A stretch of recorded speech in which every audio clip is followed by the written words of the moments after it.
Welcome po muli mga ka-Malicious. Masamahan yung alkot. Gagawa naman tayo ng binangkal or sesame balls. Ito po ang ating kakailanganing mga ingredients: all-purpose flour, cornstarch, fresh eggs, sesame seeds, salt, baking powder, butter, fresh milk, and white sugar. Siguraduhin nyo lang na pinong-pino yung gagamitin yung white sugar. This time, mix muna natin yung ating mga dry ingredients.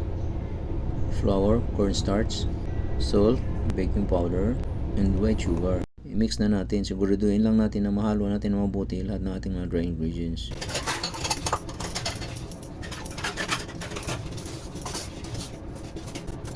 Okay na to. Set aside muna natin to. At paglaluin naman natin yun lahat nating mga liquid ingredients. Pinaghalo ko lang yung mga liquid ingredients, ang egg, butter, at fresh milk. Pagkatapos ay inilagay ko na dito sa ating dry ingredients at ito na siya.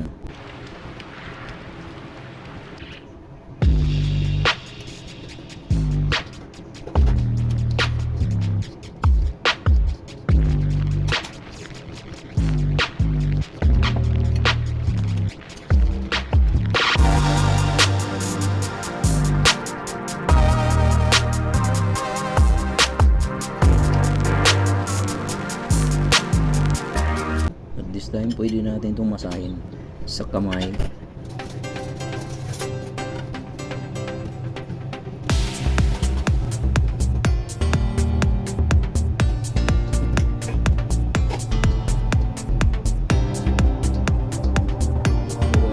Pagkatapos natin mamasa, dapat i-rest muna natin ito ng 30 minutes bago natin lutuin para mag-activate muna yung baking powder.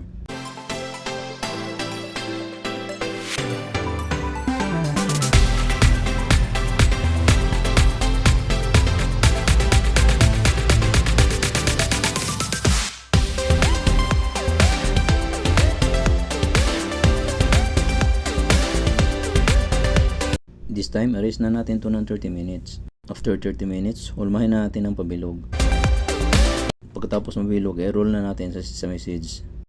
Gawin lang natin itong prosesyon na to hanggang maubos natin lahat.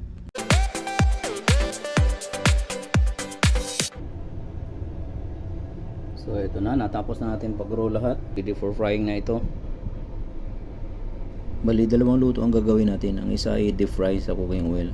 At ang isa, ang kabahagi, ay luto natin sa oven para makita natin kung anong difference. Ito, may napainit na akong mantika. Dapat nasa medium heat lang bago natin ilapag yung ating binangkal para hindi mangitim agad.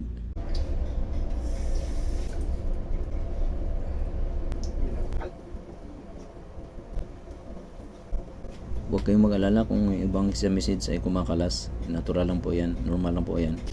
Okay na to, hanguin na natin. Isunod ko lang bagsalang yung second batch at third batch hanggang sa mga ubos pagluto.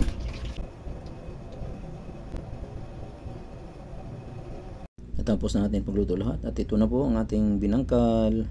So this time i-compare natin. Ito yung luto sa deep fry sa cooking oil. At ito naman ang luto sa oven. So which one looks good? Muli, thank you for watching mga ka-Malicious. Pero testing time muna tayo.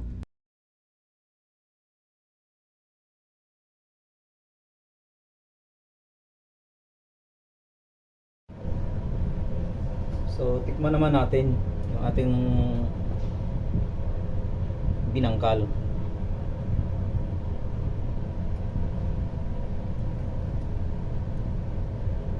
See?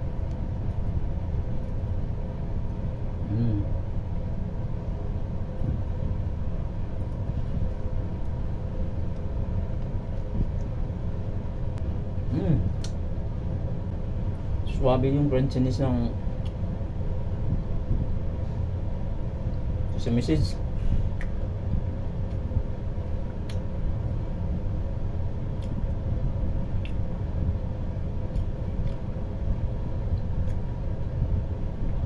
Sarap.